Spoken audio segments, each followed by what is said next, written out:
रोज सुबह मेहनत करने जाते हो और पसीना बहाकर लौट आते हो, और धन के नाम पर फूटी कौड़ी भी नहीं लाते। अरे बकवास बंद करो राधा। एक तो सारा दिन खेत में हल चलाता हूँ, ऊपर से तुम्हारी बातें भी सुनूं। समझ में नहीं आता कि काम करूं या फिर तुम्हारे ताने सुनूं। मोहनलाल को क्रोध भरी नजरों से देखकर राधा अचानक निराश हो गई। अब तुम खुद ही बताओ मोहनलाल, कितना समय हो गया है हमें आर्थिक स्थिति से जूझते हुए। आखिर हम और किसानों की तरह हंसते हुए अच्छा जीवन कब व्यतीत करेंगे? अपनी पत्नी का निराश चेहरा देखकर मोहनलाल का क्रोध उतर गया और वह अपनी पत्नी राधा के पास आकर बोला, मैं क्या करूं राधा, मेरी किस्मत ही खराब है। जब जब मैं खेत में मेहनत करता हूं और सोचता हूं कि इस बार फसल अच्छी होगी, तब तब कुछ न कुछ ऐसा हो जाता है कि सारी फसल बर्बाद हो जाती है। और ऊपर से अब मैं उस जमींदार का कर्जदार भी बन गया हूं।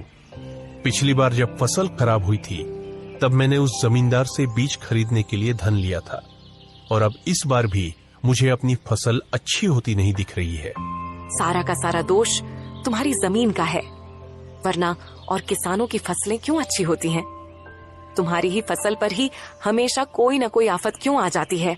हाँ, कुछ भी हो, लेकिन मुझे विश्वास है कि एक न एक दिन समय जरूर बदलेगा। इतना बोलकर मोहनलाल अपने खेत में चला गया। खेत में मोहनलाल खड़ी धूप में मेहनत से हल चलाने लगा। तभी वहां जमींदार अपने साथी बलराम के साथ आ धमका, अपने खेत में हल चलाना बंद कर दे मोहनलाल। सबसे पहले मेरा वो धन चुकता कर जो तूने कुछ महीने पहले मुझसे कर्ज में लिया था। जनाब जमींदार साहब, आप यकीन रखिए, मैं आपका कर्ज बहुत जल्दी चुका दूंगा। हाँ, अब मैं तुम्हें और समय नहीं दे सकता। मुझे पूरा धन तुरंत चाहिए, वो भी ब्याज सहित।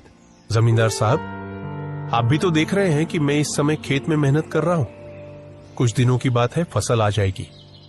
मैं अपना कर्ज फसल बेचकर चुका दूंगा ना। ऐ मोहनलाल, ये तुम्हारा फसल उगाने का सपना सपना ही रहेगा, क्योंकि मैं काफी समय से देख रहा हूँ, जब भी तुम अपने खेत में फसल लगाते हो, कभी कीड़े लग जाते हैं, कभी आग लग जाती है, कभी बारिश की मार पड़ती है या कुछ और।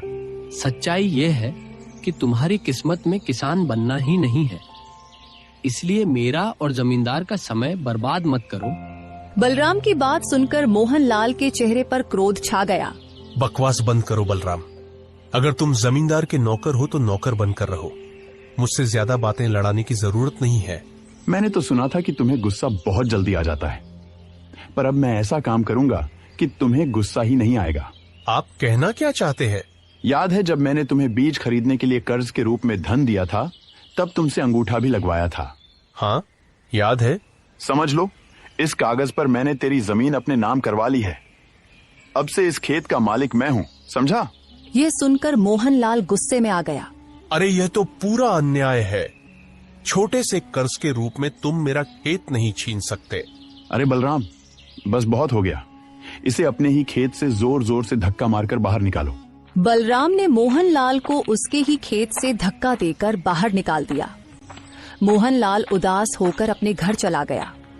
उसकी आंखों में गुस्सा और अपमान की आग जल रही थी। क्या हुआ?